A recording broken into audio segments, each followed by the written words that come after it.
So today is going to be a blast from the past. We have a GOAT deck profile, specifically GOAT control.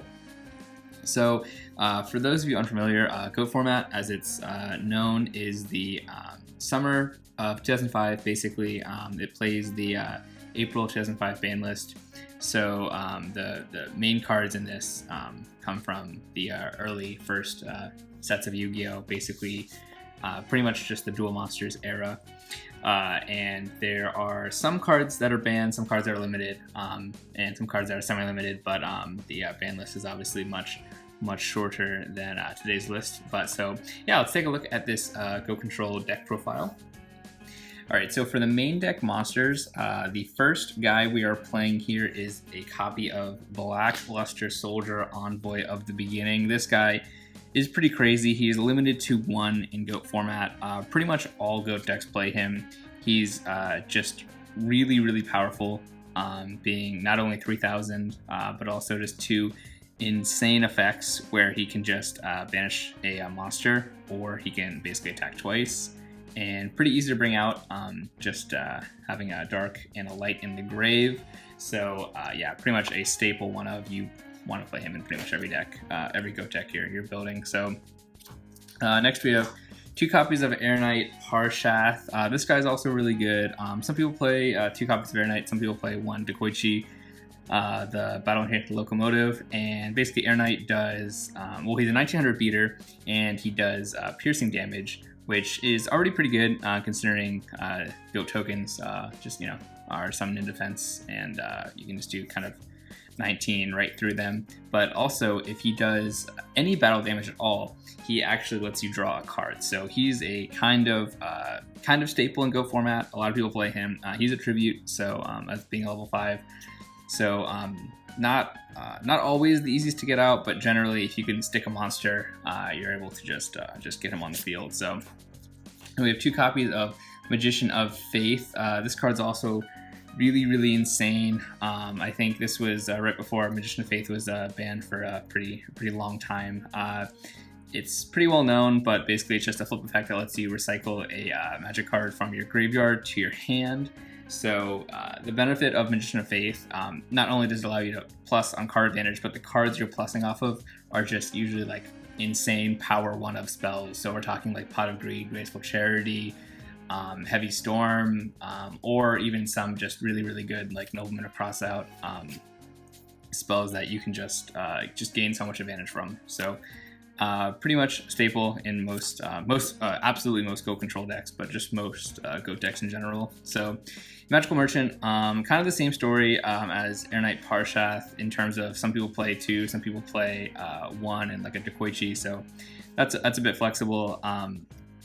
But Merchant lets you basically just mill cards until you hit a spell or trap and add that to your hand as a flip effect. So really good, again, because the spells and traps to a certain extent that we're looking for are just really powerful. So having that and just being able to go plus off of that, and potentially loading up your graveyard with some light and dark monsters to get your BLS live, that's kind of a side effect though. It's not really the main priority. 2 Tsukiyomi. Really good card. Basically just allows you to Book of Moon any of your opponent's monsters. So it kind of helps you deal with threats where you can combo this with like Nobleman of Crossout, or if they just have a significantly lower attack, kind of like in the case of Air Knight Parshath, you can see 1900 to 14. There's a lot of monsters in GOAT format have a pretty manageable defense, but their attack can be pretty high at times. It is mandatory, so if you just attempt to normal summon Tsukiyomi, you'll have to flip itself if there's no other cards in the field. So just like be aware of that. So now we have some 1-ofs. Breaker is really insane. It's limited to 1, kind of for a reason. It's so it looks like just an average 1600 monster, but its effect lets you add a counter on it, and you're able to gain 300 attack as long as you have that counter. So that puts you up to 1900. So already that's like a pretty pretty hefty beater then, but the benefit is you can remove that counter to destroy a spell or trap card on the field. So kind of having the duality of being more of a beater or more of that, you know, MST kind of effect is really good and really powerful in dealing with back row, because a lot of back row is battle reliant. So if you have something like Sakuretsu Armor or Mirror Force, you know, pretty much you can just turn that off and just destroy it. So that's really good. We have DD Warrior Lady. DD Warrior Lady is also limited to 1. It's really good for dealing with a lot of you know, big monsters that you can't get over, where you just attack into it and then you can banish this card and the opponent's monster. So pretty much it's, you know, you can also set it and then have them attack into it, and it's kind of a, you know, surprise factor there. So there's like a lot of flexibility, but honestly you pretty much just like need this if you can't get rid of something, right? Like a BLS, it'll just go away, right? So really good. Speaking of making things go away, you can just play Tribe Infecting Virus, which is arguably better than DD Warrior Lady. I mean, it lets you just discard a card from your hand and destroy all monsters of any type that you would like on the field. The one caveat is that it is Aqua, so if you are trying to destroy an opponent's Aqua monster, which not many being played, but just be cognizant of that could come up. So it's like the one case, but you're pretty much going to be comboing it with Sinister Serpent, ideally, just to get a card back. So Ashura Priest, I think this card is actually just like so broken in GOAT format.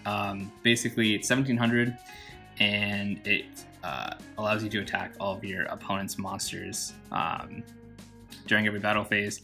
So it can't attack directly, but pretty much if they just play Scapegoat, you can just attack every one of their Go tokens and just kind of go 1 for 1. Obviously, it's a spirit monster, just like Tsukiyomi, so it will come back to your hand at the end of the turn. So it doesn't offer great like defense, but just the ability to just kind of go, you know, and just wreck an opponent's field. I mean, honestly, there's not even a ton of monsters that you can't just beat over, let alone GOAT tokens, but I mean, like most monsters you can just beat over with a 1700 attack. So really good for kind of just like clearing the field and kind of leveling the playing field. So that's pretty huge. Obviously, Sangan limited. It's like mandatory to play in any GOAT deck. It's just so insane. If you know, if it leaves the field, pretty much you just get to search any 1500 attack plus monster, which is most of your deck. So you pretty much get access to almost all the cards in your deck. You know, obviously you can't search like BLS, but being able to search almost any card is pretty good. I'll just be honest. Morphing Jar. I've seen like some people like not play this, but it's so good because pretty much. So what it does is that it's a flip effect where your opponent discards, you and your opponent discard the entire hand, and then you both draw 5 cards. So if you're able to time this right, it's really insane, where you can actually kind of go like +5, and if you get rid of your entire hand, you know, you don't have to discard anything, right? So and you can make your opponent kind of go neg pretty hard if they searched a couple key cards, like off of a Sangan or something. That's like pretty ideal, because then, you know, if they search like a 1-0 or something, then they can just, you know, they just won't get that back. So that's pretty good. And then also just absolutely mandatory. I mean, Sinister Serpent, this card doesn't seem so crazy, but it's just absolutely insane for just card advantage. So if it's in your graveyard, every one of your standby phases, you can just add it back to your hand.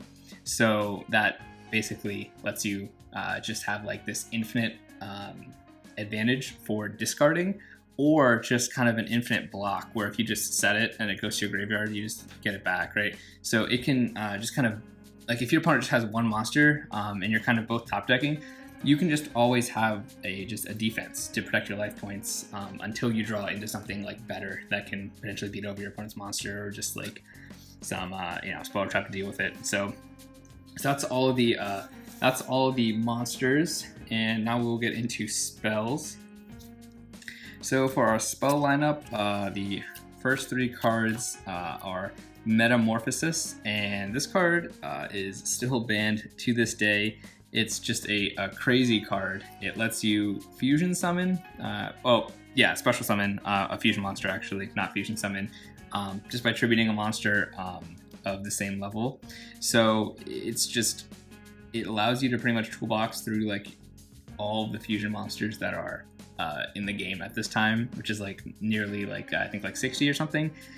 There's only a few that actually must be fusion summoned that you can't play, like Dark Paladin, for example. So it's just insane. The main combo is that you use Scapegoat and you attribute your level 1 Scapegoat to go into Thousand Eyes Restrict. So that's kind of where the deck gets its name. Goat Control is pretty much you just use a goat to go into Thousand Eyes Restrict and just kind of lock down the board, because Thousand Eyes Restrict is kind of insane. Pretty much no one gets to play the game when that's on the field. So that's pretty crazy. So yeah, you want to play these 2 Scapegoats. 3 is probably too many. You don't want to, you don't want to see too many, because you can't summon the turn you activate this. So you want to activate it on your opponent's turn, and you have to have exactly 4 zones open. So you can only have like kind of one of these at a time, right? You can't like having 2 kind of does, the second one does nothing until your opponent is able to clear all 4 of your goat tokens. So you can once again activate the other one. So you kind of want to see it, but yeah, I mean, you definitely don't want to see 2. That's just like way too many. So Nobleman to Crossout. This is a card you probably would play at 3. It's just really, really good. Basically, it's limited to 2, but it just lets you destroy any face-down monster on your opponent's side of the field, and if it's a flip monster, both people banish it, banish all copies from their deck, and you can also check your opponent's deck to verify. So it's kind of interesting. But yeah, pretty much you want to be hitting the big boys like Magician of Faith, or probably like a Merchant would be good too, and maybe even a Morphing Jar. But ideally, you want to already have played those cards or have them in your hand so that they don't get banished from your deck. So kind of early game, hitting Magician of Faith, in theory feels really good, but then if you have to banish both your copies of Magician of Faith from your deck, you're kind of a little bit sad about that. So so that's like the one downside, is that both people have to do it. So but yeah, I mean, it's still just an insane card. You're probably going to get this back off Magician of Faith, because you can combo it with cards like Book of Moon and just flip an opponent's monster face down and then just banish it. So that's pretty crazy. There's kind of like no comeback to that, right? It does take 2 cards, but I mean, if worst comes to worst, just clearing like a BLS, that could just maybe win you the game. So you pretty much want to be playing 2 Book of Moon. 3 is probably too many, because like a lot of these cards you can get back off Magician of Faith, or get it from like a Merchant. So yeah, you just don't want to be playing too many, because you want to have monsters. Monsters, they do a lot, and you definitely want to be playing probably 2 of most spells that you can. Besides Metamorphosis, it's just too good. So next we have, I guess, some people call this like the Trinity, but honestly, I mean, I think there's a lot more 1-of spells in this deck that are just absolutely insane. So, but these cards allow you to get major card advantage. So Pot of Greed obviously lets you draw 2, so you go +1 off that. Graceful Charity, it's just a neutral card advantage. You draw 3 and then you discard 2. So including itself, obviously it's just neutral, but being able to sift through like 3 additional cards in your deck is just insane, because then you can load up the graveyard with Lights and Darks, potentially, or if you have Magician of Faith and you want to just get back a certain spell card, you could do that as well. Obviously you could also get back Graceful Charity with Magician of Faith, but probably best case scenario is having Sinister Serpent. That's just obviously as free as it gets. And then speaking of free, Delinquent Duo, while it does cost 1,000 life points, you just basically get to rip 2 cards out of your opponent's hand, and that is absolutely insane. So I mean, like, Pot of Greed and Delinquent Duo are both kind of a +1 in different ways. I mean, this lets you draw an extra card effectively, and this one lets you rip an extra card out of your opponent's hand effectively. So obviously all 3 of these will probably be banned probably forever in Yu-Gi-Oh! I think the game would have to get pretty crazy for any of these to come back. But these next cards, I think they eventually one day probably could come back. First is Heavy Storm, so it just destroys all back row on the field, including yours. Not much else to say about that. That's obviously it's a little risky when you actually have things set that you want to keep. So it's there's pros and cons to that. But in today's game, obviously having so many cards that actually benefit off of being destroyed, that's probably what's keeping this from coming back. But so MST, obviously it's at 1, so you probably would play more because it's really powerful. Like obviously this can go, you can kind of get like 2 or 3 cards at once, but this 1-for-1 spot removal is just really powerful in GOAT format. Just because a single like Ring of Destruction that would out your BLS, if you just get rid of that before you drop them down on the field, that might win you the game. So that's really obviously this is at 3 in the modern format. So Premature Burial, this it's pretty good. It allows you to just kind of Monster Reborn. It's an equipped monster, so almost like a Call of the Haunted effect, where if you just pay 800 life points, you just get to summon a monster from your graveyard. So I mean, not much else to say about that. It's good. It's good. It's cool if you combo with like Book of Moon, where you just flip the monster down, and then the monster is no longer Premature Burial, so you don't have to worry about that.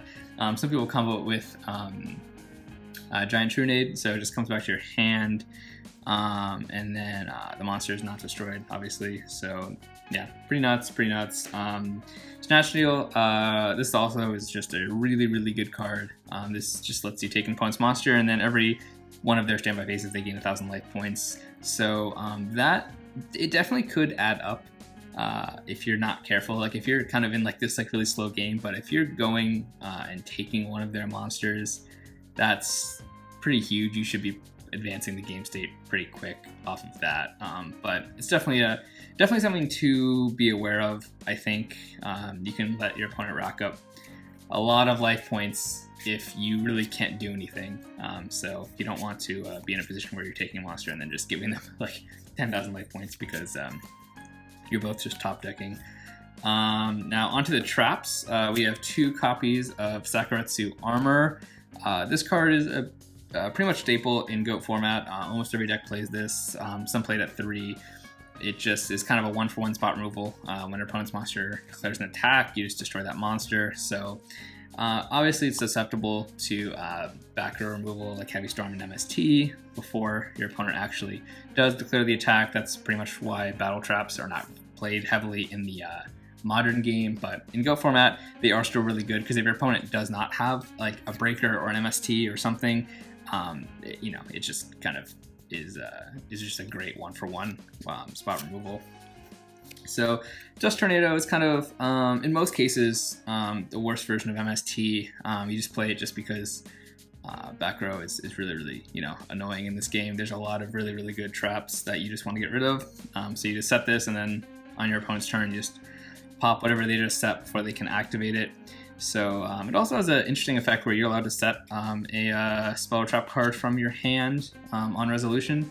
That doesn't really come up very much, but every now and then you might find a use case for that. So finally we get to the I guess you can call these like the power 1 of traps. So Torrential Tribute, one of the most powerful traps in GOAT format. It allows you to just destroy all monsters on the field when any monster is summoned. So again, it's a bit risky. If you have a large board presence, you're really not going to be wanting to use that. So it's much better when your opponent has like the clear advantage. But when they do, it just comes up like crazy. Where I mean, you just can go like you can hit 3 or 4 of their monsters at once, if not more. So. Next we have Call of the Haunted. Again, this is pretty good. It just allows you to get a monster back from your graveyard. So there's a lot of good monsters you can get that just allow you just to kind of push for game a bit more. I mean, probably not the craziest trap in the game, but I think it's definitely helpful. Most people play it. It's at 1 also. So, and then Mirror Force. This card is just a better Sakuretsu Armor. Or I guess you could say Sakuretsu is just a worse Mirror Force. But yeah, being able to wipe your opponent's entire field, at least all of their attack position monsters, is really powerful in GOAT format, because it's the card advantage that really starts to add up. Where if you're ripping things with Delinquent Duo, you have a Pot of Greed, Mirror Force can wipe out most of their monsters, you're really starting to kind of gain that advantage. And but the thing about Go format is that you are able to come back like pretty significantly. So I think that's what keeps it interesting. I mean, in today's format, if you know, like after the first person takes their turn, you can kind of honestly, even the first few cards of a turn, you can probably determine who is most likely to win that game just by looking at people's hands, because it's so heavily reliant on kind of that initial setup, where if you don't draw into a lot of your combo starters or your power 1-ofs, you're kind of not in a great place because your opponent can just overtake you in card advantage extremely quickly. So so yeah, obviously Mirror Force is unlimited today, and it's not played. So just seeing the difference in Go format, it's pretty interesting. And then finally, to round out the 40th card in the deck is a Ring of Destruction. This card is probably the best trap in the game.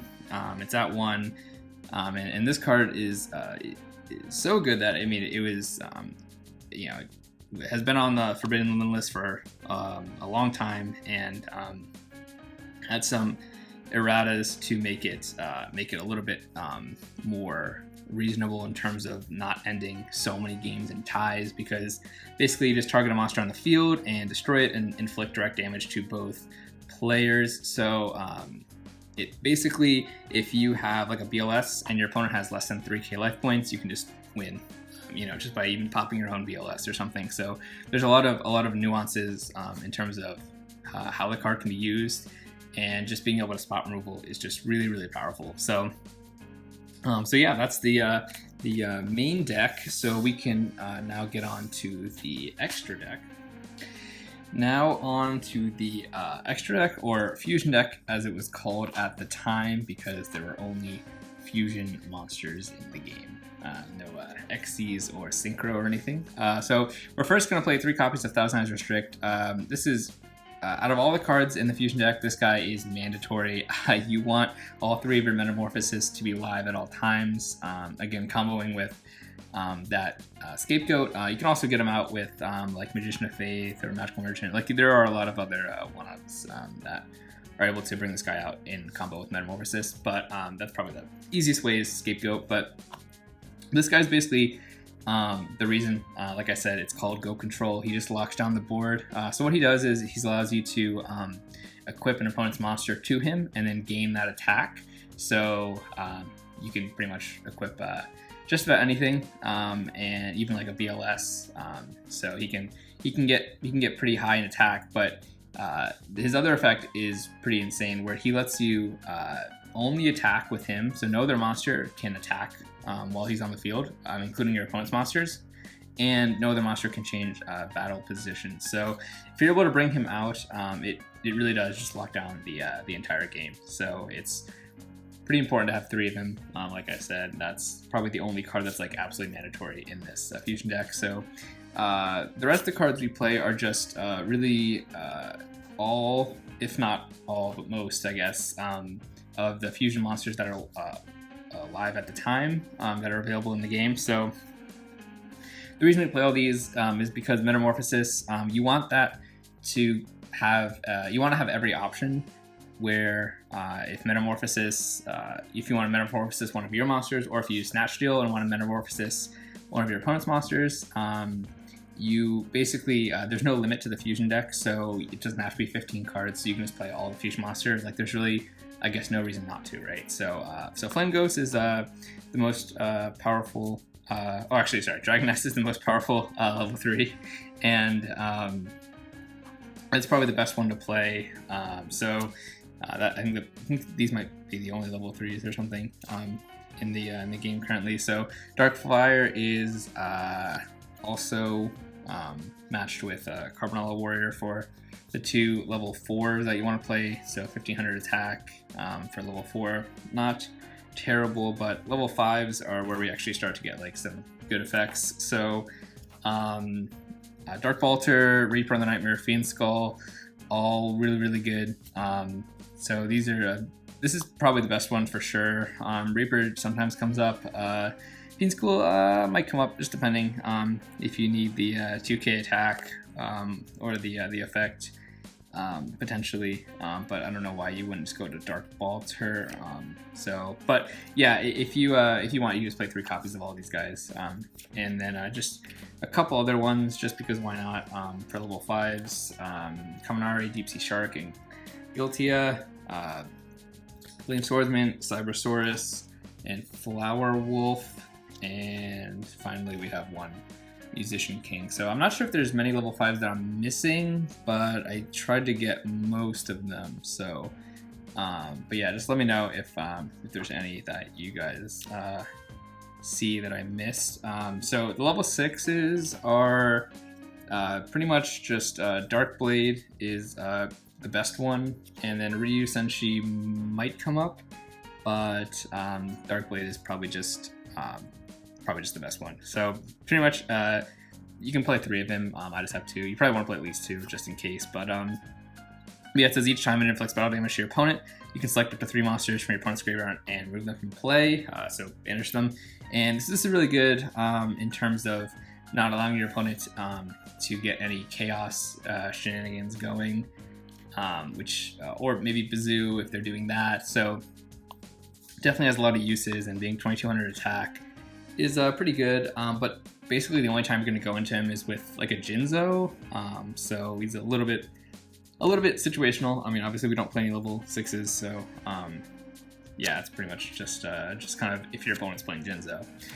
So if you go to level 6, we have Jama King, Metal Dragon, Super Robo Lady, Super Robo Raru, Moki Moki King, Roaring Ocean Snake, Punished Eagle, Sandwich, Empress Judge, Rabid Horseman, Quaggar Hercules, and okay, that's it for level 6. We have so quite a few, but honestly, you're probably not going to go into almost any of these. But if your opponent is playing some weird field spell, like say that boosts like Earth, where Dark Blade is dark, as the name suggests, you can kind of use some sort of field spell to gain a bit more attack if you're trying to just gain raw attack advantage. So like, there's different situations where these guys might come up, but most likely they won't come up at all. So so in terms of level 7s, we have Last Warrior from Another Planet. So yeah, it just depends on what your opponent's playing. Obviously we don't play any level 7s, but he basically locks down where people cannot summon monsters at all, and any monsters that are on the field when he's summoned just get destroyed. So he's kind of insane. He's I don't know. I mean, he doesn't seem like much play just because level 7s usually aren't that common. But if you do get him out, he's pretty crazy. So we can play Thousand Dragon, and we can also play Labyrinth Tank as our level 7s. Like I said, probably not going to go into these guys. You'll probably go into him, but honestly, level 7s don't really come up that much. Now, for one that does come up is a level 8, basically because of BLS and a lot of that. Chaos shenanigans. You're able to flip a coin 3 times and destroy a monster equal to the number of heads. So you're able to probably on average get like 1 or 2 pops per turn. So that's pretty good. If you're able to just trade a BLS for a once per turn monster pop, it is really insane, especially considering he's 2600 attack. So he's a pretty beefy. And then we also have one level 9 Master of Oz. This guy's just kind of an insane attack with 4200, but level 9s really don't come up that much. So that's it for the fusion deck, and then we just have our four goat tokens with the matching sleeves. I quite enjoy that. So that's it for the video. Yeah. So thanks for watching. If you have any suggestions about the deck, definitely let me know. And I would appreciate if you like the video and subscribe. I'm trying to definitely grow the channel and do a lot more videos. Kind of right now bouncing back between modern and goat format because I think both are fun in their own ways, and hopefully I'll get more goat videos out as well as some newer Yu-Gi-Oh deck profiles. So yeah, thanks for watching.